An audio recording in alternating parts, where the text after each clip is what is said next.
Welcome to another edition of the Tale of Truth podcast. I'm your host, D. Taylor, and it's me. Yep, it's her.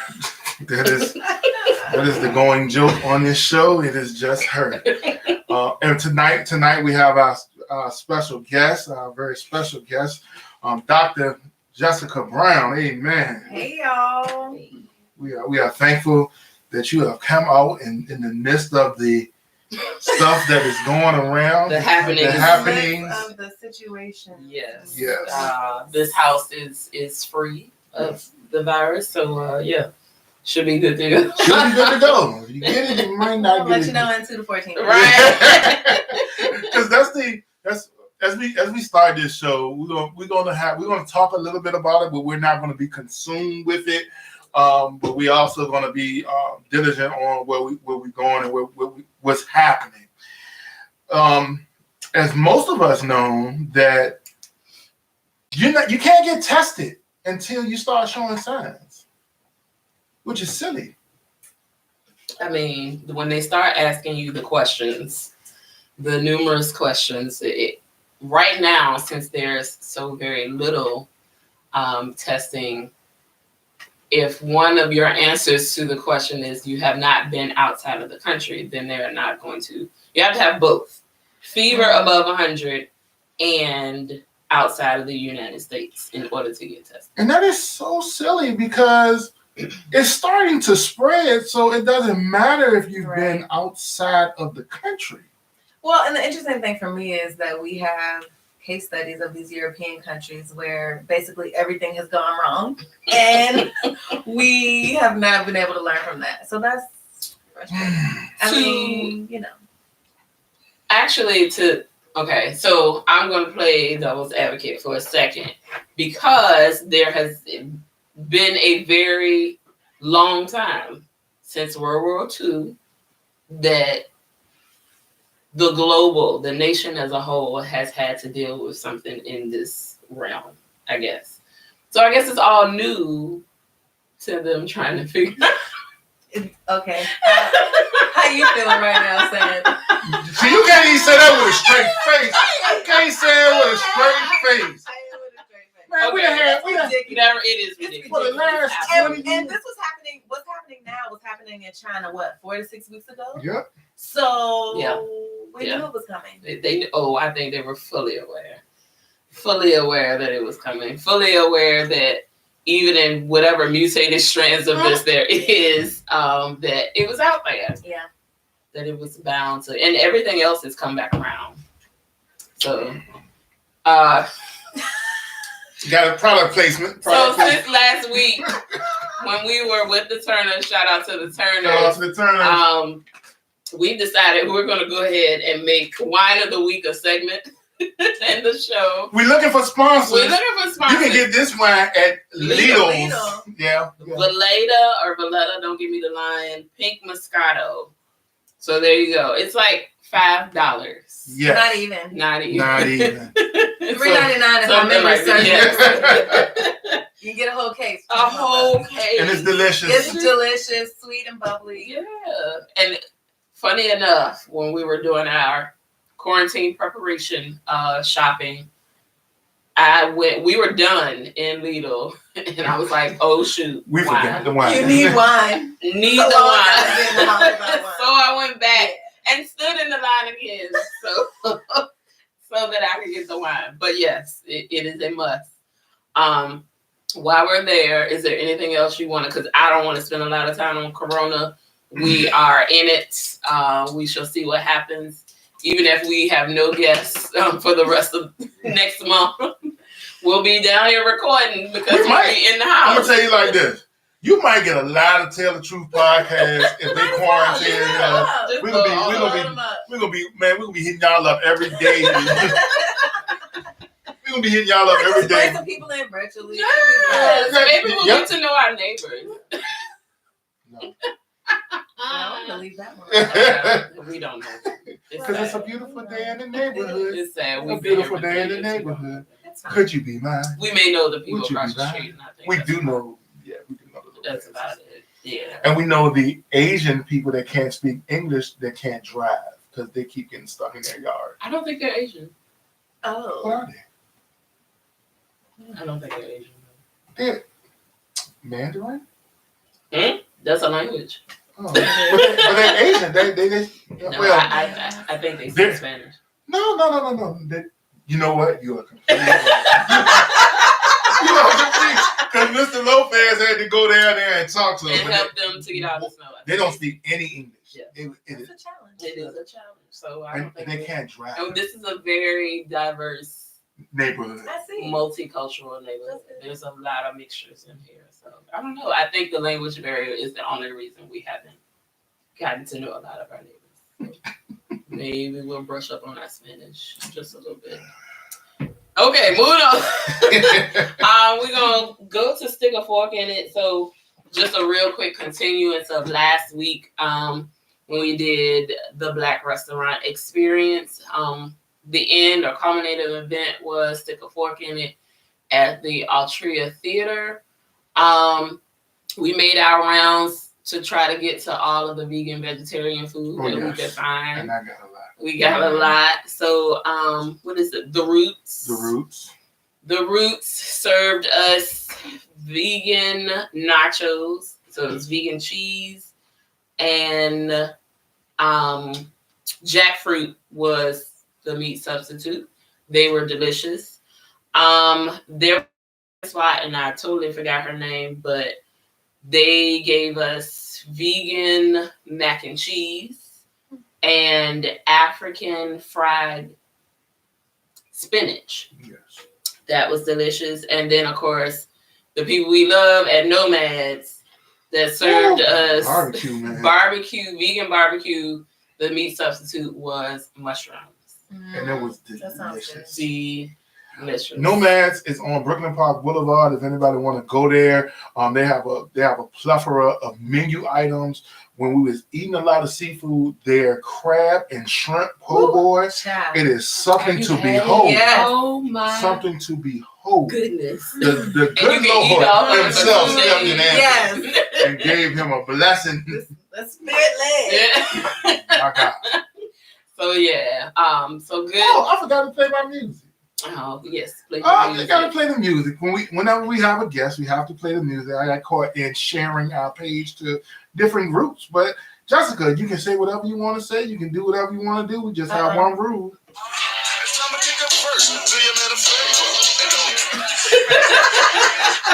Yes, that's all. That's the only rule we have for our show. And yeah, I mean, listen, if you feel it deep down in your spirit, we don't mind. I'm one gonna hate or two. myself today. Today. Since I'm with the talent. Listen, the tail Woo, is Lord Jesus. We barely make it sometimes up in this tip. We barely behave ourselves. We just we want to branch out to all of the to the family friendly shows. But listen, we want to have the kids because if the kids ever want to get enlightened, Sure. this is the show for them. Yes. Yep. All right. One of my favorite things because of this COVID-19, sports has Cancel. totally come to an end. It's done. There's no more sports right now, except for UFC. UFC, the Ultimate Fighting Champion, will be fighting tonight on ESPN. They have Really? no fans. I don't think they're gonna let fans Okay. in. They're in Brazil, but they're fighting tonight. Okay. I think Brazil got like 2 cases so far. Yeah. I guess I'm going to be watching. I don't normally watch UFC. But that's I a mean, source what that's is that? Yeah. It was a meme. It was a meme on Facebook today that had like a bunch of dudes, like 4 or 5 dudes sitting there watching their big screen, and it was a bowling competition on it. And they were so It was hyped. hype, standing so over high hyped. five, and then they switched the channel. And it was like a chess competition on it. They were just losing their mind like they was watching a basketball game. That may be the world that we live in a few short weeks. So Yeah. Yeah, it seems that way. The crazy thing is, I got on the Facebook page. I was like, "Yo, if you are a gamer, you are prime time Yeah, right you're now. ready. You're ready because they actually had ESPN commentators commentating a video game between Devin Booker of the Phoenix Suns and another guy from the Sacramento Kings, because they supposed to have played yesterday, and they actually did that on Twitch. Oh, wow. Yeah. What they gotta put something on. I mean, people go. Look, after a while, about no sports. That's what I said. I said, yo, the majority of their channel from 6 a.m. to 6 p.m. is all talk shows. Mm-hmm. And if there's no sports going on, no, all they can do is talk about the fact that people aren't playing sports. And how long can you How listen long? Right. They gonna stop playing all the sports movies. Remember the Titans. Well, I saw something that I was like, by next week, ESPN is gonna be playing Baby Boy? They are. They gonna get them. What's the station that plays all over? Like TBS, Yeah. and they gonna get them. They've been playing every 30 for 30 that ever did. Yeah. they what they really need starting Monday, if there's no, they're gonna be all right Monday, because the NFL CBA vote comes to an end at midnight, 11:59 today. So they'll have something to talk about. And the NFL said they were not going to delay the start of their offseason, their league year. So the league year starts Monday at 4:00. So they're going to be talking about that. They have something to talk about. We're going to get inundated with all the Tom Brady stuff. They had a whole 15-minute segment on SportsCenter this morning, all talking about Tom Brady and his career. No, that I don't want to watch. Yeah. I don't want to watch it. Tom Brady has tormented me, and I'm a Miami Dolphins fan, for 20 years. I'm happy he's leaving. It's time. I think we're all ready. So speaking of sports, Buddy Rudy Gobert. Oh, Buddy. Rudy. Rudy, it's funny now, but it's really not funny. And I think what makes it so terrible is what he did prior to him being diagnosed. Touching with everybody. he thought it was a joke, and it was funny, like, ha, ha, ha, look at me. And then you go and get tested, and there you have it. I mean, yeah. And then they had already started playing, if I'm not correct. No, they hadn't started playing. There was the tip-off. No, they were in the locker room before the tip-off. No, they had started to shoot around. Oh, but they did not tip that game off. Good thing all the Toronto Raptors that they played like that week, they tested negative. Okay, well, that's good. His teammate Donovan Mitchell tested positive. And if you don't remember, he was touching the man in the head at an interview after one of the games earlier that week. But the great news is I just got an update that both of them are recovering well. They're not even at a hospital. They're at home recovering and looking like they're making great progress. What we really need to do with this epidemic and pandemic, is it a pandemic now? Pandemic now. Yeah. Is look at all the success cases. We are not getting the death rate as the SARS, as Ebola, as all these other epidemics, but it's just this virus is spread so far. And please don't let me not go to work, because you're going to hear some conspiracy theories. I've tried to take your phone several times. Already. It is not just he's going to be on the phone all day, because he does it. And then everything that pops in is going to end up on the Facebook. And then I'm like, take that down. Please take that down. Yeah, please take that down. You might want to rephrase this. Can you please take it down? We just don't. We need you to be pastor. That's yes. For a while. For a little bit. It's okay. Jessica's going to talk about her book. You'll have something to read as opposed to Facebook. I'm in the midst of reading 3 books as we speak. I just can't have it at my desk at work, because I work in the gym. So I can't have it there as open, because it just looks like I'm not doing anything. It's easy for me to put my phone down and look like I'm doing work. But I am doing work. I just get it done very fast, and I just got a little extra time because there's not as much coming in the door. But all right, you had one more sports reference that you wanted to. Yes, one more. The NCAA has allowed for the winter and spring sports to give the seniors another year of eligibility, which I commend them for that. The NCAA has often done ridiculous things to hinder our college athletes, where they don't hinder the people that are actually getting paid, like the coaches, because the coaches can go to a different school anytime they want to without no repercussions. But the guys that's not getting paid, that's on scholarship, have so many backlashes and repercussions of them trying to transfer to get them in a better situation. But kudos to the NCAA for this one, for standing up, even though they still gonna fight against them boys for making a living with their images. Of course. Of course. All right. Real quick, we wanted to touch on, before we get into our main topic, besides fruits and vegetables, since we were talking a little bit about the virus, please Google and look up immune boosters. What you can do naturally at home to boost your immune system, so that your body is not, even for people with those pre-existing conditions, there are things that you can build your system. I'm sorry, I just seen something on Facebook. School is now asking Trump to hurry up with the walk.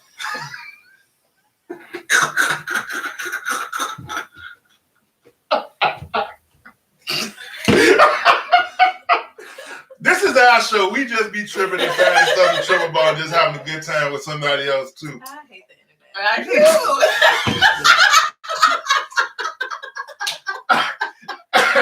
Hey, Ralph.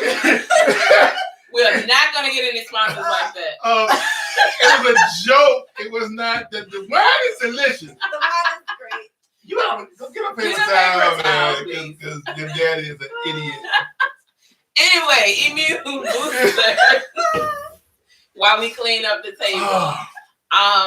Funny thing is, again, while we were out shopping, I stopped at the vitamin shop, which there was nobody in. Of course.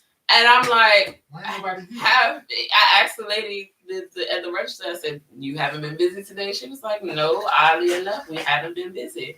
And I was like, nobody's in here boosting up the vitamins or whatever. So, all that being said, just a few things.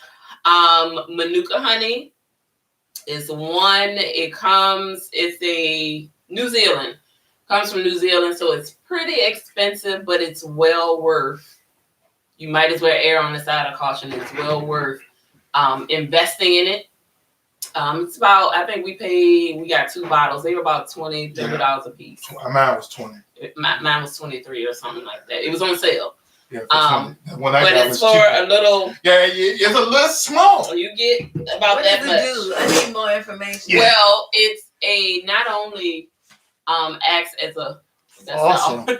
That Dollar Tree offer. Dollar Tree, we need awesome. Don't spray so much though. You don't want to kill Jessica, because she'll walk out coughing and it won't be the corona. It's because the awesome. But it acts not only as a probiotic. Can I get any on the phone? You should be fine. We good? Right. But it also kind of thank you for our super producer, Real. It kind of coats everything that's in the back of your throat. So I don't know if you know how particles work, especially when dust and allergens and stuff like that come in. So when you breathe in through your nose and it goes down through the back of your throat, that's usually where the particles catch. So any bacteria, anything like that is going to get caught, and then it festers throughout the rest of your body. So the Manuka kind of acts as a barrier for your body to kind of stop those from being digested throughout your entire body. A teaspoon every day. It's a teaspoon every day. And we just put it is not a sweetener. So if you trying to put it in your tea and get sweet tea, it's not going to happen like that. Plus, you're not trying to put all of that inside of your tea. But what I usually do is put a teaspoon inside of my tea, let that melt, and then put a little bit of regular honey. Also, he kept calling it Sambuca, but I mean, that's not Sambuca. Sambucas is the technical term, scientific term for elderberry. I was right. You were. Elderberry also, it boosts your immune system. You can find it in gummies and syrup. If you can get your hands on an actual elderberry and make your own syrup, you can do all of that. But in its purest form, from concentrate, you can buy that again at the vitamin shop. Put a teaspoon of that inside your tea as well. It's not pleasant to just try to drink. I don't find it pleasant, but it's up to you. It's not pleasant at all. And if you want to double that impact, get you some echinacea. You've seen echinacea in like cough drops or some cough syrups or whatever. Also an immune booster. Concentrate on those fruits and vegetables. They are automatic immune boosters. Treat yourself well. We saw people walking out of the store with the stuff that's easy, mac and cheese and oodles and noodles, and all that's fine for survival, non-perishable goods. But that is not going to boost your immune system if you have to walk outside. Just like that thing was on Facebook where that dude had the whole cart of oodles and noodles. Say, he might not die from corona, but he's gonna die from high blood pressure. So just Google some other items, and actually we are going to have church tomorrow, but I'm going to formulate an insert to put inside the bulletins for some people. If you can pick some stuff up, we don't know what's gonna happen. We all supposed to be in the house for the next 2 weeks, but there's nothing holding anybody in the house for the next 2 weeks. So people gonna be out. Oh wow, I'm on vacation, and that's not the case. So for those of us who might need to go out a day or so, you're going to want to try to boost your immune system so you can fight out anything that possibly could come upon you. And if you've seen some of the videos from the people that have combated this virus, there is no cure. So essentially, it's plenty of fluids and rest. So you want to make sure your body is already in fight mode.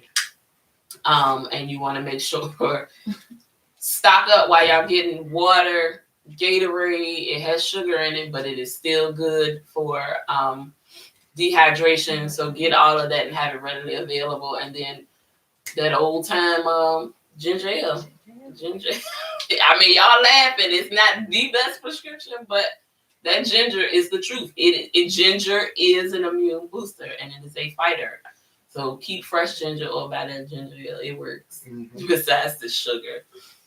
Yeah, we have to, and for real, one of the things is saying now that some of us knew before that a lot of people are walking around with it and don't have any symptoms, and then all of a sudden you get more and more different cases. Is because you can. It's like the kids, when the kids go to the daycare and there's another kid and they've been walking around with this thing for a week, and you're trying to figure out how your kid get the pink eye or these carriers. And if you do have better immune system, you carry viruses a little bit longer and can spread them. So also make sure you take care of your elderly people. But I just heard the France one. It was when they doubled 50% earlier today. It was more people under 50, under 60. So it's anybody can get it. You're not immune because you're black. Because people saying that's a lie. It's a myth. This is how funny this live goes. Right? I was talking. I'm sorry, you were moving your hands a lot. Okay. I was talking to a guy at the gym the other day.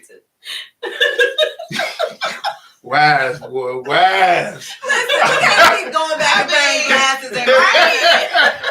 It costs money. I haven't broken a glass in a long time. We don't want this to be the I just spewed my delicious wine because of a joke, and I found it funny. I couldn't hold it. That has been one of the funniest moments on the show, though. I was in the gym and I was talking to a guy, and he was like, my dad was saying, has anybody black caught it yet? I was like, Rudy Gobert just caught. He ain't black, he French. That stops him from being black. There are look at the texture and then revisit. Are black. I was like, yo, first of all, yes, he's mixed, but he's black. Well, he ain't black. I was like, bro. Okay. I said, his teammate Donovan Mitchell is black, and he got it too. Goodness. Yeah. That'll be a whole nother show for y'all and how problematic that is. Yeah, we can. We will make up our own stuff. And stick to it. And we defend it to a T and have no facts. Yeah. No facts. No facts. You better not at try all. to tell us we're wrong. No. We love it. And we too. All right. Getting into our main topic. We're going to get a refill before we start. I'm good. I'm good. I'm not gonna waste any more time. Mhm. I got a bottle of water right here. I thought you were about to pull up You like a bottle some of more? water. I'll take some more. I dear pop. Yeah, if I spit this out, this won't be sticky. All right. Well, Jessica, first tell us about yourself. Introduce yourself to us. Okay, so my name is Jessica Young Brown. I grew up around here, church baby, Mhm. and clinical psychologist. So that's kind of where my worlds meet. Okay. I do a lot of work around intersections of faith and mental health. Okay. Mm-hmm. Tell us about your educational path. Okay, so I went to undergrad at a small liberal arts college in North Carolina, Elon University, and then Eagles, right? the Phoenix. The Phoenix. Elon used to be, it was founded by the United Christian Church, and they used to be the Fighting Christians. That was their mascot. Fighting So glad they changed. And it was literally like an angry missionary. Ah, yes! Because we got to be angry to get the team of the love of the Lord. Like the demon deacon? And Wake Forest? Not far. Yeah. Not far. Whoever decided Who to decided do it? this. So anyway, by the time I got there, thankfully, we It were was no longer the yes. Fighting Christians. Okay, good. But the people who graduated from Elon when it was Elon College and they were the Fighting Christians are like, I'm still a Fighting Christian. Like it's a Bless your heart, keep cause of division. So that's fine. That's not my personal testimony. When I was there as a Phoenix, then came back to Richmond for grad school. So I did master's and PhD at VCU. Okay. Mm-hmm. Okay. And now I work at Virginia Union in the seminary. Okay. Go ahead. Well, how was it going from being a student at a PWI to being a professor at a HBCU? Don't get in trouble with your job. We all need to work. I'll say this. I think the piece that is a passion area for me is there's something really powerful about being able to teach to the Black experience. Okay. And so with the kind of work that I do, I'm happy to be teaching Black folks about what it means to be Black folks in Black churches. Okay. You know, so that piece is really important and meaningful to me. I think HBCUs, the culture is different, and a lot of times the resources are different. So administrative stuff that at VCU was a click of a button, at other places could be a whole different situation. Right. You know, so I think it's that challenge. For me, it feels like a better fit. I worked in the counseling center at VCU before I came over to Union. Mm-hmm. And so, you know, I like that job. I like my colleagues. This work feels more meaningful to me. Okay. But it's definitely different culturally, for sure. And for those of you who don't know or are not from Virginia that's going to be picking up this, VCU and VUU are literally Down the street. a corner away from each Yeah, other. they are. So It's like less than a mile. it's about a quarter of a mile They're down down Lombardi. Yeah. So yeah, and if that much can change in a quarter of a mile, just imagine. And a lot changes. Yeah. It's a whole different thing. A whole different thing. So can you plug your book right here, Sure. right now? So We're gonna do 3 to 4 plugs. Okay, I'm coming out in April. It's called Making Space at the Well. It is basically about mental health in the Black church. Okay. And so it really stems from, I have a small outpatient clinical practice where I see people for outpatient therapy. And it stems from both sitting with church folks trying to make sense of their mental health symptoms and talking to pastors about, okay, I know I have somebody in my church who has something going on, but what do I do? Okay. And so this book is really all that stuff kind of rolled up together. And it really, you know, if nobody in your church knows anything about mental health, you can pick up this book and get started. Okay. Yeah. So I'm excited about it. Pick the book up Yeah. for sure. Yeah. For sure. Yes. Did you get in your research for the book? Mm-hmm. Not necessarily just in the research for the book, but going into your study, where your focus is, Was there any pushback? So I think now people kind of know what my MO is. Mhm. So probably not as much now. In the beginning, so I did my master's thesis on pastors' perceptions of mental health. Okay. Like, how often do they counsel people? When are they going to refer somebody to therapy? How does that happen? And so at the time, and you could probably speak to this too, being a pastor, pastors were spending, they said to me that they were spending like 50 and 60% of their pastoral time doing pastoral care stuff. Just a lot of time really sitting with people. And that's a part of what we do in the church, Mhm. right? But there's also this point that we get to where it's too much for the pastor and the deacons to handle, Mhm. right? And sometimes that's a diagnosis that somebody needs a medication or somebody needs a licensed mental health professional. And sometimes it's just, maybe it's not a diagnosis, but they're just like taking up too much time, Right. Yeah. and you have other things to do. Yeah, that's one of the things I have. I've been in ministry for over 20 years now. I've been a pastor for 3. But one of the things I tell my people is my family is first. I work a regular job because my church is a small church and they cannot afford to pay me what I need to get paid to Right. send my 2 kids to college, and I do things. Not saying I preach for payment, but I told them I'm not a therapist or a psychologist. I will give you pastoral advice, Mhm. but it comes a point where my world ends, Yeah. and you need to go see somebody else. Absolutely. And then there's also a website that I use. It's a Black therapist website, Mhm. and that's what I recommend to people. I said go to this because I don't feel comfortable telling my people I recommend this therapist because every therapist is not For every person. for every person. That's true. So I tell them go on the site and you contact these people. And what I tell pastors to think about too is like at least have a list to get people started. Mm-hmm. And so for every 50 people in your church, have at least one therapist. And even if it's spending 10 to 15 minutes of your time calling the person and saying, hey, I'm a pastor in the area. Because you can't just go to a therapist and assume they understand how your faith impacts the way you see the world. Mm-hmm. Right? Yeah. That's the problem I'm running into now. I'm finding another one. Mm-hmm. Because my first therapist, she was good, but when we got to sessions talking specifically about the dynamic of my faith and then the issues that I was bringing to her, they could not correlate. And add to it being a pastor's wife, which is a whole a other. whole other. Right? And so I think it's And being helpful. Black. Woo, child.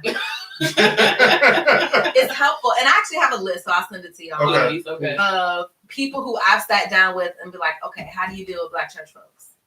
Because we are, y'all know, we a whole different thing. Dynamic. We are. And that's great. Like, that's what I love about us. Mhm. But it also means that if somebody doesn't understand that, we're going to be at a disservice. Right. And so the people are there, but you do have to ask questions. And I always encourage people, you know, just like with a nail salon or a restaurant, if you go and you don't like it, either you ask for clarification about how your next experience can be Absolutely. different, or you don't go back, Mhm. you know? And so I think we have to get that way with therapy too. Like, it's about trying it out and about you being comfortable. Okay. Because if you don't feel comfortable, the chances that you're actually going to say all the things that You're not need going to say, open up. you're not going to open up. Mhm. And then you spending your good money. The EPA. them free sessions. Right. You know, so a lot of people can get like 4 or 5 free EAP Yeah. sessions, which is a good place to start. But either way, you want it to be an experience that's helpful to you. Yeah. So I always tell people, if I'm in a first session with somebody, ask me all the questions you have to ask me, Mhm. because until you feel like you can trust me, I haven't done my job. Right. And I can't then expect you to tell me all your business when you haven't even established that I'm somebody who's trustworthy yet. Right. So Let me get you to drop that mic a little bit because it's in your face. It's not. Oh, so we can see her. First, yeah, so we can see her. Is that better? We're about to find out. Yeah, you should be fine. You should be fine. Okay. Because we want people to know who you are and see your face. So what are some of If you're doing that, Huh? you can see your face. me? He said, if you're gonna just be trying to see people's face. Let the producer. Yeah, that's what we pay him for. Room and board. Room and board. So, what are some of the roadblocks that you experience trying to not only counsel Black people, but also Christians? So I think the biggest one is this, we love cast all your cares on Jesus, he cares for you. Mhm. And that's beautiful. And And if somebody has a heart attack or breaks a limb, we pray for them Mhm. and we get them medical attention. Right. But Do we have the hand clap Right. the hand clap joint over there? Because that's yeah. Yeah. and so I think sometimes my dad was a pastor, Mhm. and my dad used to always say, "Don't be so heavenly minded that you're no earthly good." Mhm. And I think sometimes we get so caught up in spiritualizing it that we actually neglect to help people get their needs met. Yeah. Well, I'm gonna just pray this demon away. But Ooh.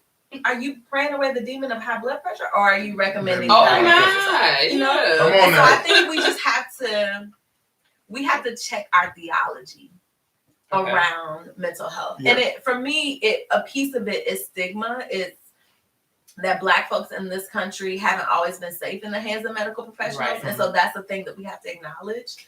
But the beauty of it is there are people like me Mhm. who went to school, who have the knowledge, who connect with the Black community, right? Who we don't have to just give ourselves away to them Yeah. in order to get help anymore. Yeah. And so I think it starts with the pastor and the leaders in the church actually saying, yeah, if you are feeling sad for too long, You need Here's to what seek you can professional do. help. Yeah. here's how you can seek professional help. I make a point of when I do a lot of workshops and stuff at churches, Mhm. and I always tell people I have a therapist. It's not because I just really like people to know I have a therapist, Right. but I don't present as somebody who's quote unquote crazy. Mm. So it's this idea that, okay, if she can have a therapist, Yeah. maybe it's okay Right. if I do it. And so I think we just have to gradually, Because they look to you, the guidance, Yeah. especially for pastors in that position. yeah, They look for the guidance. It's like, okay, if he says it's okay or this is something I need to do, then I definitely need to, know which direction to head in. mm-hmm. And that's one of the things I had been preaching for a while about. Please find you a therapist because pastors don't have all the answers. And I think a lot of times in our churches, the parishioners believe or the disciples believe that the pastor has every answer imaginable, and the buck stops with if the pastor don't know, it ain't no helping me. Mm-hmm. And I had preached a sermon, and then another preacher came back the following week and almost denounced everything I had preached, and I had to go and speak to him or her about what was what was going on. And you don't do that because you don't know it all. And I also let people know that I do talk to a therapist at least every 6 months, because one of the things is if you're dealing with everybody issues, you a lot of times don't have the capacity to deal with your own issues. Right. And especially as a pastor in the Black church, Mm. all of that. I mean, I watched my dad answer the phone at 3:00 in the morning. I watched my dad give his last. I also watched him burn out and get depressed, Mhm. right? And even he was somebody who, would have told his parishioners to go to therapy, but didn't name for himself, yeah, I'm depressed, right? And so I think sometimes we have to get to a place where we can be in church and not have it all together. Mm-hmm. And sometimes we put on our literal Sunday best and our figurative Sunday best and put on a show and then go home You're so just used to busted doing up that, as we came because You we get didn't no tell everybody we revelations. were hurt. Right. And that's another reason why I try myself personally try not to preach more than 3 Sundays a month, because I understand the recharge. I understand having some time to myself or having a week to myself, because most people don't understand the pastor's life especially a bivocational pastor, which 90% of us are. All of us are not T.D. Jakes. All of us are not Creflo Dollars or E. Dewey Smith, where everybody, all we have to do is X, Y, and Z. You have to go to work. You have to deal with the people at work. Then you have to deal with your family, or love your family and raise your family and treat your family right. Then you have to deal with the church. And then on Tuesday, your family almost stops because you got to prepare for Bible study or someday. And then you got Bible study on Wednesday night. Thursday, you're most likely, if you like me and have to preach 3 or 4 times a month, you're prepping for sermon. I told my people I don't handle no church business on Friday. Friday is me and my family day. Then Saturday is finishing up, studying some more, trying to find the great intro, because if you don't have a good intro, you don't catch nobody at the beginning. All of our folks are gone. They're gonna head out mentally and spiritually. And then on Sunday, you have to deal. I ain't even talking about the meetings and the phone calls and all that stuff that goes on. But I also know that I'm not the end all be all. So I lean on my trustees and my deacons because I understand I can't do it all. You can't. Nobody can. Nobody. And the truth is, the pastor has kind of an extra load, but no matter how well you manage your time, no matter how nicely all the pieces of your life fit together, all of us get to a time where we're stressed out, worn out, need a break. And it's like, what would it be like if we could just admit that we needed a break? We need a break. I need to step back a little bit, and we can, I believe we can give people permission to do that, but it takes a culture change. I think the other piece of it too is, culturally speaking, the Black church, for a lot of us, if we think a generation or 2 back, church was the only place we could be important. And so you don't want to lose that. You don't want to lose that, because here, somebody calls me by my last name, and I put on my gold-plated pen, and I can make decisions. And maybe when I leave here, I'm cleaning somebody's toilet, and they call me by my first name, even though they're kids, right? And so I think some of what we carried with that is, okay, if I really tell everything, do I lose some of that status? It makes me look weak. Exactly. Yeah. Exactly. Yeah. And that doesn't have to be the case, but we've got to start somewhere. Yeah. There is a certain generation out there that I can definitely see that happening too, because that church is where my status is. Yeah. And outside of that, I may not have it. And I don't want to step aside in any capacity and lose my status. Right. And that is where a lot of times we have issues with getting young adults and younger people to step up to the plate, because a lot of the older ones from the previous generation don't want to train the younger ones, and then there's nothing for the younger ones to do because they think they're going to lose their status, instead of looking at it as being a mentor. And most people don't disrespect their mentors. Right. They listen to what their mentors have to say because they have some expertise in it. Right. Well, speaking of not being able to kind of admit that we need to step back, have you seen a change in people admitting that they just need help in general? Where are we as a people in getting the help we need? Or, is there a change? Yes, I think we're getting better. And part of it is, people, it's not just people in younger generations, although I think we might be kind of a part of that movement. I think millennials, millennials in particular are kind of like, look, this is what it is. Yeah. Think about how many Twitter threads you see about a conversation with a therapist. And so I think it's just more open conversation now. I also think churches are talking about it more. And so it is changing. And for me, it's really about, okay, now that we're talking about it, how do we make sure the resources are there? Because we're encountering people who maybe for the first time are even thinking about going to a therapist. And what, mental health professionals know about behavior change is when somebody decides to do something different, the resource needs to be there right there. Immediately before they change their mind. Because if you think about it too long, you can change your mind, right? And so what I would love to see all churches do is have that resource list ready to go before anybody ever asks. Have that list of therapists. Have the list of crisis organizations. Have the list of AA and NA needs. Because yes, we deal with addictions. Right. Mhm. Right. And so if the resource is ready when people just start thinking about That's it, key. then we can act and we can Mhm. get people in. Yeah, I'm glad you said something about the AA.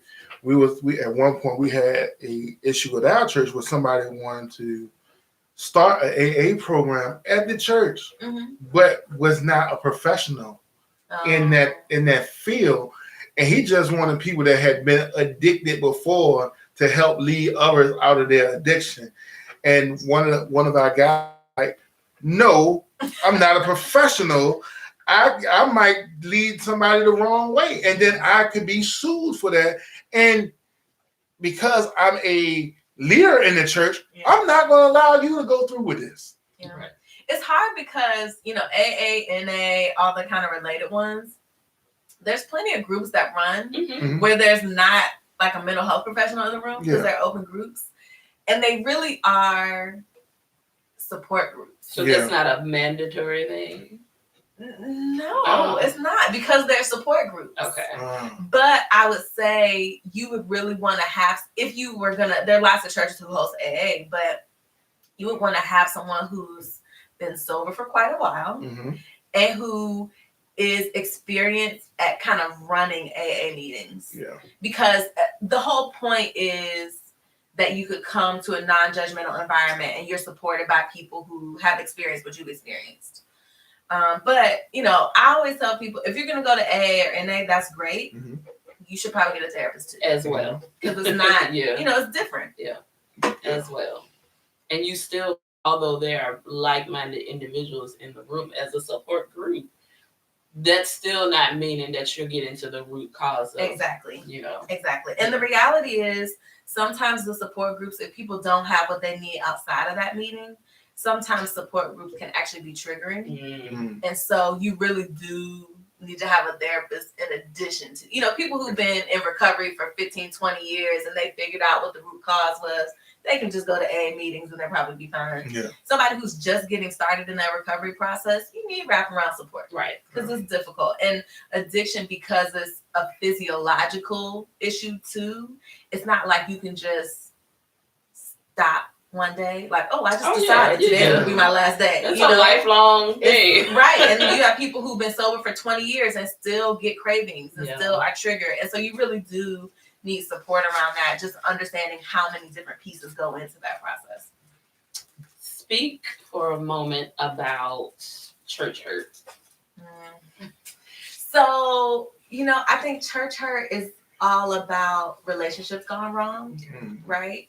I've been thinking a lot and reading a lot about trauma lately. And a part of what we're realizing as a field is that trauma is in more places than we used to think it was, right? We used to just think about trauma as sexual assault, domestic violence, PTSD from bombs in Iraq. Right. But now we know that relational trauma, when I put my trust in somebody And they and broke that. they betray me or broke that trust, hurts just as much.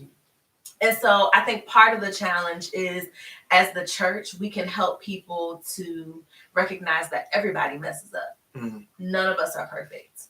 And while we believe in a perfect God, we will not mistake thinking people are perfect for believing God is perfect. Yeah. And the other thing is sometimes we have to go back and make amends and say, look, I hurt you and I was wrong. And I'm sorry for that. I think I tell my students all the time, bad behavior is the result of an unmet need.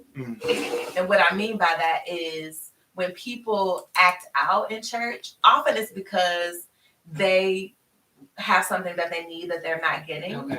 But when we've been hurt and traumatized and we don't really believe that people will meet our needs, we don't always know how to ask for it. Absolutely. Absolutely. And so again, I think the responsibility falls on leaders to just get curious about, okay, this person who's cutting up in this church. There has to be a reason. There has to be a reason. There has to be something. And I know that's easier said than done. Right? Man, let me tell you something. Let me tell you something. Most of y'all don't know there's a clause to get put out your church. And if we done had some meetings with you, you can get put out and we can show you a therapist, but you're going to get put out first. So calm down. And we're going to figure things out together. Take it to the therapist first. We're gonna take you to the therapist. And if that ain't working, you still causing this uprising, you can get put out. Read your church. If you got a new members class, Baptist love it. Like, he is the door. I'm gonna tell you like this. He is the door. Send the people to a therapist before you. Yeah, we're gonna send you to a therapist first. Okay. And if your therapist, if your therapist sessions ain't going right, let me tell you something. We have church meetings every quarter. Please don't be on the agenda Please for church meetings. Don't be on the agenda. Look, my church is a Black Baptist church in the middle of the hood, and I said it just like I wanted to say it. And we done almost had some fisticuffs with some baseball bats. Yeah. And so before we let you get injured, we'll just put you out. I mean, safety is an issue that's also in the book. In the book. Related to mental health. Great segue. I think when I think about healing church hurt, it's really about, one, how do I begin to judge which relationships are really healthy for me and which relationships either stroke my ego or remind me of something from the past. Because I think a lot of times, and this is not to say that we're responsible for our hurt, we're not, but a lot of times we get into the same relationship over and over again with different people because it's something that we haven't healed. Right. Yeah. And I think there's a dynamic. Excuse me. You have to come to a point, especially if there's a situation that is still maybe unresolved in the church. If I'm in a church where I'm being fed, everything else around me is good. It is fostering my relationship with God.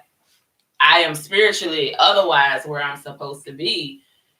Putting that person in a compartment that does not hinder the rest of my growth. Absolutely.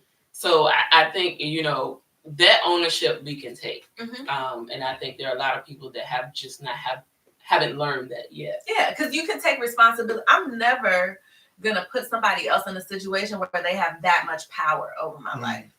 I was talking to somebody last week and we were talking about this particular person who hurt her. The hurt is real. The person was grimy to her, but the space that person takes up in her head. And so what I told her was, I was like, the power that this person has over you is your construction. Yes. Yeah. Because this is somebody who you don't even have any contact with anymore. You don't have to encounter them.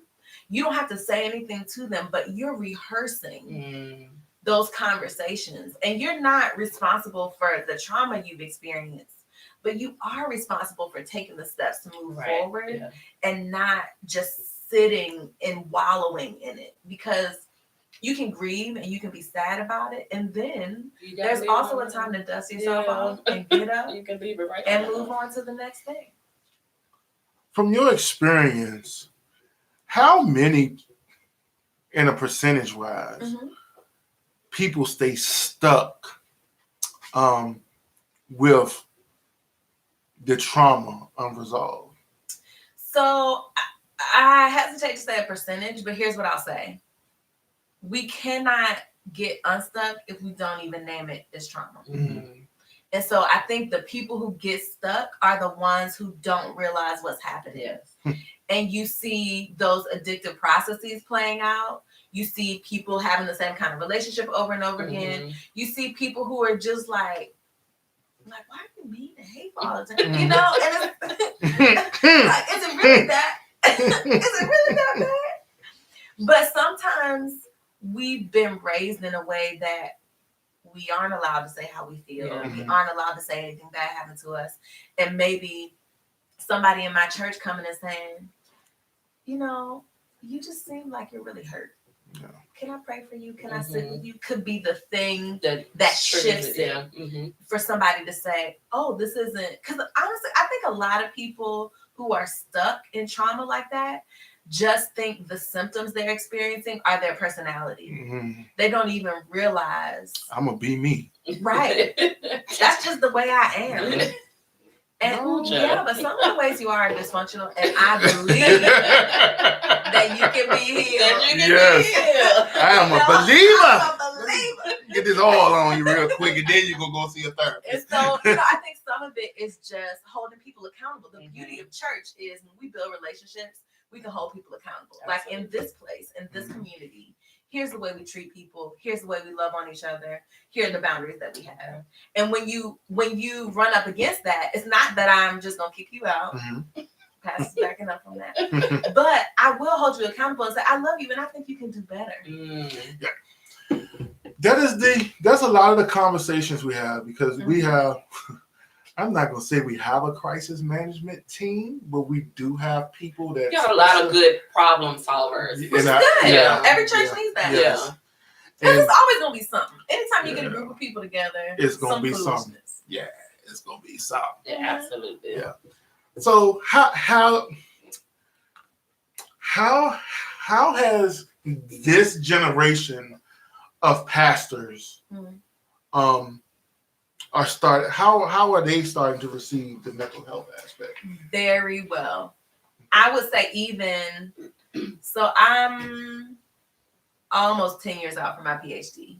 And even from the time I graduated to now, there's a shift just in terms of how willing people are to take in the information, and they're hungry for information about it. So I think a part of that is that, like I said, we're speaking more about it. I also think that, when you have pastors like you who aren't as invested in the pomp and circumstance, so to speak, who are really just like, look, I'm a real person. Right. Yeah. And you are a real person. Let's just be real people together. I think when we get on that level, we can have these conversations and we can let people know, like, here's where the resources are. And here's where I've come to the end of what I can do for you. That doesn't mean I don't love you. I'm not throwing you out, but I wouldn't be taking good care of you if I tried to do right this here. all on my own. Yeah. Right. Yep.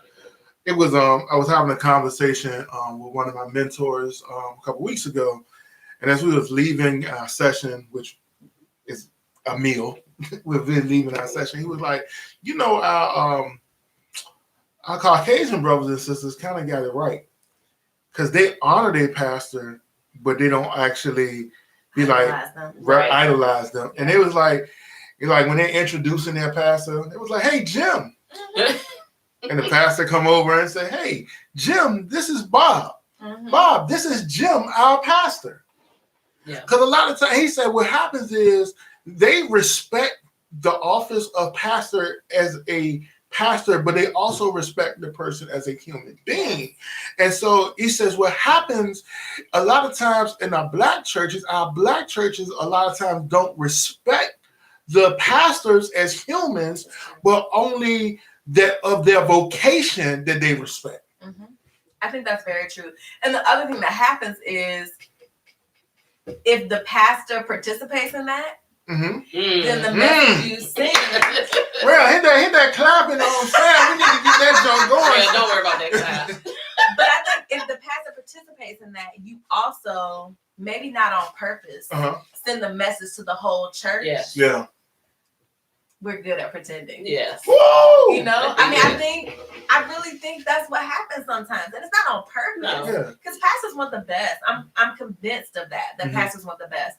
But I think ultimately it starts with leadership. Yeah. And so if you decide to show up as a real person, it trickles down. We need a break. We're not going to work ourselves to the bone. We're going to admit when we're overwhelmed. We're going to ask for help when we need it. We're going to be in relationship even if it's messy. If the leaders can do that, then the folk learn. Right. Yeah. This is what it means to be in community. Yeah. Yeah. But one of the things I had to learn is when to step back, when to take the rails off. Right now, I'm not teaching Bible study. My executive minister is, because she went to school, she finished school, she had learned, and she had something in her that she needed to get out. Now, if I was being a overbearing and controlling pastor, I was like, no, this is my time.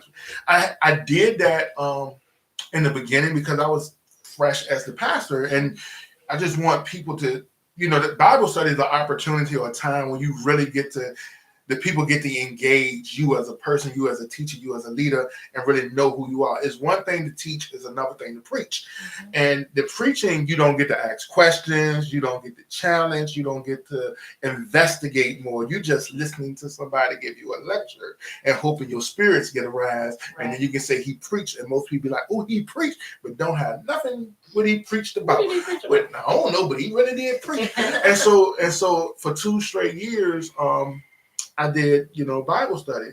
The second year in my pastoralship, this summer, I had all my deacons work on a sermon. And I told them in January, this is what you're going to be doing. And I told them the date, and y'all can pick the date, which I'll be doing it through the summer, because I said, what if something happens to me? Yeah. The words still need to come forth. And I said, I want y'all to keep this with y'all.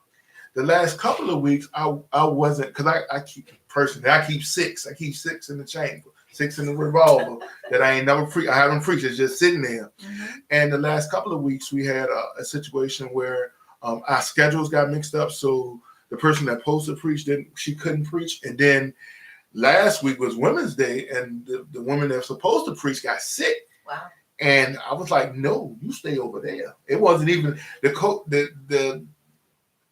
COVID-19, and they hadn't even bust on the scene for real over here. But I was like, no, you stay, you throwing up, you sit, you run a fever. Oh, yeah, no, stay at home. We'll be all right. Mm-hmm. And I'm just sitting there, I'm like, all right, I got this. I'm the pastor. And I said, I got to go. And first one, I pulled one of my chambers on out, but the second one was a special day, so I had to figure out what it was about. But I do believe pastors really need to check themselves. Absolutely. Okay. I agree. Well, how many pages is the book? Let's see. It's a nice short read. Yeah, I want people to know. It's a nice short read. It's a decent read. It's 103 pages. 103 pages. That's 103 pages. Name of the book again? The name of the book is Making Space at the Well. It comes out on April 1st, but you can pre-order on Amazon now. On Amazon, y'all get all the packages. Every single week. Time, it'll get there on April 1st, so you can start reading it. We finna order. Yeah, we gotta order 2 because I don't like to share my book. It's the way it's written. You could do it like as a Bible study series. It takes the text of Jesus and the Samaritan woman at the well, and he basically uses Jesus as a case study for what it means to just invite people in the community, no matter what. Okay, all our Christian friends. Fellowship members, buy the book. We want this to go bestseller. We want this to wanted to move because Pastor gonna write a book one day too. And we need to buy Pastor's book. So just get your coins. Yeah, get your coins ready. It'll be a quick manuscript. Anything else you want to add? No, thank you for the opportunity. Y'all know I'm talking. We Facebook friends, so they know I'm talking about this kind of thing all the time. Well, I did want to, and I'm so glad you said that, Facebook, because I ran into this and I had a certain response. Mm-hmm. But I want to see where you are. So there's a person on Facebook that, expressed a lot of their concerns about this virus and what it meant for the dynamic of her family. Okay. Mm-hmm. And this person also, she doesn't work directly in the mental health capacity, but she does do some wellness activities and whatnot, and then has children who have pre-existing conditions. So the dynamic of this is different for her. And then there was a Facebook friend that challenged that and put up a post that said, it wasn't challenging her directly, but it was a general post that said something to the effect of us as Christians being afraid, and she could not understand why Christians are afraid of the dynamic of this virus because, and questioned the faith of the Christians that were afraid. You all cannot be true believers because you are afraid of this virus and what it will do. And then that person came back and was like, no, it doesn't have anything. And I answered her, what would be your response? My response would be that as believers, we're still human beings, right? And we as humans put limits on each other that God does not put on us, right? Think about all the times that the Bible says, fear not. Yep. Why would God put all that fear not in the Bible if God didn't know that we were going to be afraid? Okay. So it's like God actually, and for me, it's more concerning when Christians have those feelings and feel like they can't bring them to God. Wow. That's the part that scares me. Yeah. Right? Because I'm a believer and a psychologist. And when I tell you my anxiety was on 50 million Friday, I was like, okay, I got these kids in this house. I don't know if people gonna work, people ain't gonna be paying their bills. Exactly. I had all this stuff going on, worry about it. We had a family meeting. Listen. But the pop tart's going already. ABCs, trying to wash hands, and then finally I said, okay, God. I have done all I can do as a human being. I'm going to be wise, right? I'm going to take all the precautions I need to take. Yes, prepare.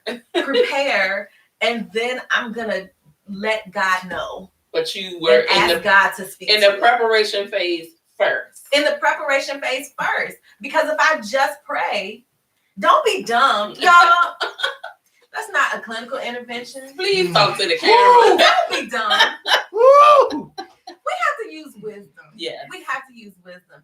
And God calls us to use wisdom. So I think sometimes as Christians, we want to, the scripture, we're in the world, but not of the world. We take that so literally. Yeah. Yep. It's like, we're called to a different standard, but my feet literally touch the ground. Every single day. Every single day. Like all of the bodily functions I have to do, I still have to live in this world and be worried about all the things that happen in this world. The promise that I have is whatever happens to me is not the end of the story. But it doesn't mean I don't have to deal with the reality of today. Absolutely.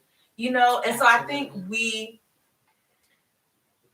push ourselves in ways that are unnecessary. Right? Because sometimes we act so holy that we just end up doing stupid stuff. Okay. So I just wanted to I wouldn't say, if I was actually commenting on that post, I would say, I really believe that God can handle all of it. God can handle our anxieties, our fears, our worries, our depression.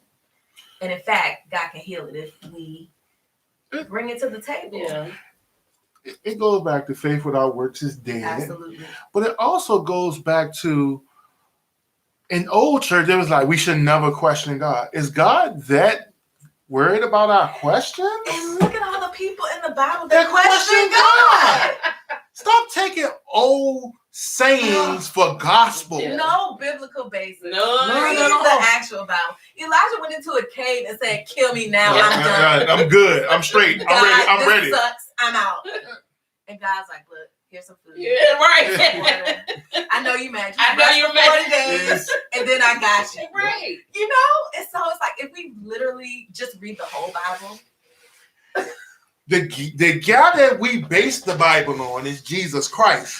He had to go to the garden. We will talk about how Jesus did some of the opposite things of what some of us church folks do. Woo! It's in this book, and it's in the book, capital B. Yes. It is. Because one of the things I keep telling people, if Jesus was worried about going to the cross, listen, well, he had to go pray. And he prayed so intensely that blood. And then when his boys was asleep, when he got back down, he cussed them out. He cussed them out.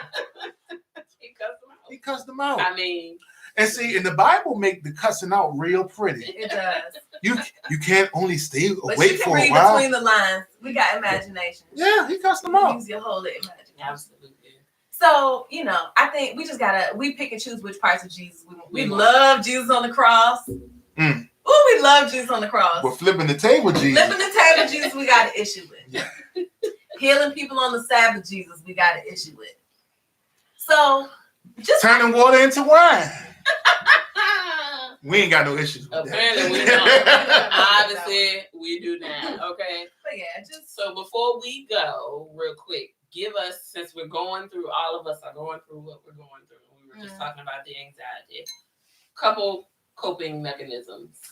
Get off social media if you need to. Oh, Jesus. Turn off the news if you need to. Okay. Really, because a part of what happens is we're constantly just bombarded with it. Mhm. So if you feel yourself getting overwhelmed, just step away for a moment. Take care of your body.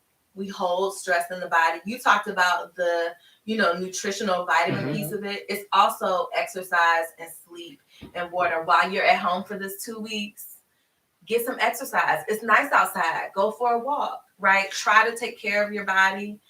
If you start feeling isolated, let's say you live alone, try to connect with people, whether it's phone or video chat or whatever, and then find something to do that you really enjoy that can kind of take your mind off of it. In my house, we've been pulling out 500-piece puzzles and just laying them out on the table and working on them over the course of a couple of days. I really do miss, man. My grandfather used to do that, and We it love just, it. it was We sit love on the it. dining room That's what we table, do.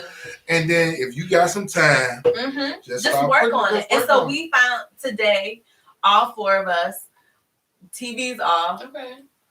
We're just sitting around the table, kikiing and working on a puzzle. You know, it's like anything you can do to just kind of pull yourself away from the stress of it all. And the preparation piece is important too. If you know you've done everything you can, then you, at some point, it's out of your hands. And so you do what you can and focus on that. Children, the food is not everlasting. It certainly is. It is if you Please eat limit your snacks. if you eat all the Pop Tarts in 2 days, there's no more Pop Tarts. There's no more. And we can't go back to the store We're because not the going Rona back might to be that. in the store. We're The not Rona- going back. Man, let me tell you something. If we got Corona, we already got it. Because that Sam's Club line, Listen, I couldn't do Sam's Club. We did Costco. I couldn't do it. And the line was literally from the register to the wall of the store. To was the back that wall. Friday? That was Thursday. That was Thursday. That was Thursday. The line. I had time enough to go up and down the aisles and shop while he stood in line. Yes. And still, by the time I was You still had to done, wait. he still was in line. So And yeah. I think it just shows like how much anxiety we all Yeah. have, right? And so we can't make that go away, but we can limit our exposure to it and try to do things that we know work for us to care for ourselves. And 45 is a trigger for a lot of us. He absolutely is. And we need to be informed, but we turn on that TV and think this dude will do the right thing. And every time he opens up his No, I don't have that. No, that's the definition of I actually insanity. haven't watched any of the press conferences because the way my nerves are set up. Like, what's the point of me standing in the middle of my living room hollering at the TV? What does that do? Absolutely nothing. So here's the thing, though. We want to know what's going on, but we don't have to have it every minute of the day, right? If I decide once in the morning and once in the evening, Yeah. I'll check into the news. I still get all the information I need because it's on repeat anyway. They ain't got nothing else to talk about. But I've given myself a break in between there. That's Like true. we got Disney Plus and Netflix in heavy rotation right now Yeah. because I'm not just gonna sit in my house and be anxious. Yeah. I We can't have the do same. You're right. it. Right. Yeah. So Well, I thank you again. Thank This was you so all for the awesome. We appreciate it. We appreciate you coming through. We appreciate you battling through the Rona to get over here. As you can see on our table, we do have our hand sanitizer. We do have plenty of soap. And I told my wife I would never ever complain about the amount of hand sanitizers. we need it. Them What's in two the semi-annual sales at the Bath and Yeah. Body Works. Have them Yeah. as well. Yeah. So I would The soap never. and the hand sanitizer. And then when school supplies come in, I have like 5 bottles of that. So you from keep it going. when Stay from the the school Rona. tell us to buy it, I buy it for the house and school. Absolutely. Like, why wouldn't you keep it? So check your anxiety. Don't be informed, but But not overwhelmed. Yeah, Well, not overwhelmed. saturated. Exactly. also allow your conspiracy theories to be just your theories. It's a theory, it's not all fact. Some of the stuff may be true, but it has not been proven. and don't go speaking saying it's the gospel. I'm talking to myself. I was about to say. I'm talking to what is myself. happening? Yeah. And here's another thing that I'll add. I think when we get into places like this, sometimes we kind of trash people who we think are doing something stupid. Yeah. And it's Yeah. like, for what? Yeah. Let people do it. It is their Facebook page. It is. Right. You can either Let people defriend do- them or you can Right. let it go. Or You just turn away. Go read a book. Go read a Books are book. great. Or Books. swipe. Keep swiping. Keep Just swiping. going. Just keep swiping. All right. But thank you. Oh, before we leave, I found a funny article. We talk about being isolated. We talk about anxiety. We talk about all this stuff. Over the last week, since Italy has been quarantined, Pornhub has quadrupled in visit. Yo, if you got stock in that jank, that joke, they say it has. I can honestly say that was not at all what I didn't think that's where he was going. I didn't. That was I fun. didn't see that coming. Hey, that is But exactly. whatever gets you through. Whatever gets you through, handle your Definitely business. no judgment here. It was just. I said, oh, this just popped up, and nah, I'm gonna leave it at that. Thank y'all, love y'all, peace. Oh, Donald Trump has tested negative for that's what they said. That's what they say. They wouldn't tell us. Yeah, they wouldn't tell us that because that would send panic. All right. Please remember to share, subscribe to the YouTube page. We're not going live on Facebook anymore because we want to get our YouTube subscribers up for we can actually just do this for our jobs and have bringing you more shows. When sports starts back up, we might be having to tell a true sports show, but I won't be on that one. Yeah, that's minus me. Yeah, and then we're gonna have a show coming up soon. The girls are talking. We're gonna bring a lot of our women guests in to talk and discuss and have a good time. We probably have to have 4 bottles of wine on that night. We're still looking for wine sponsors for the show to be the exclusive. Send us a case, and we'll make sure you get on the show. Obviously, it's not going to go to waste. It's not going to go to waste. Also, we probably, if I have to go to work, my job has not shut down, but I will be doing midweek updates, like riding in my car and updating what we got coming on the show this week or next week. And just please, subscribe, share, like, comment, all that good stuff. It helps us out. We got to get our algorithm up for it to show up on your timeline. And make sure y'all get the alerts as well. Hit that little bell in the corner. Yeah, for all alerts. Yeah. All right. Thanks, guys. Thank Dr. Brown. Out. Thank you. Peace. We good? Nope, we still on.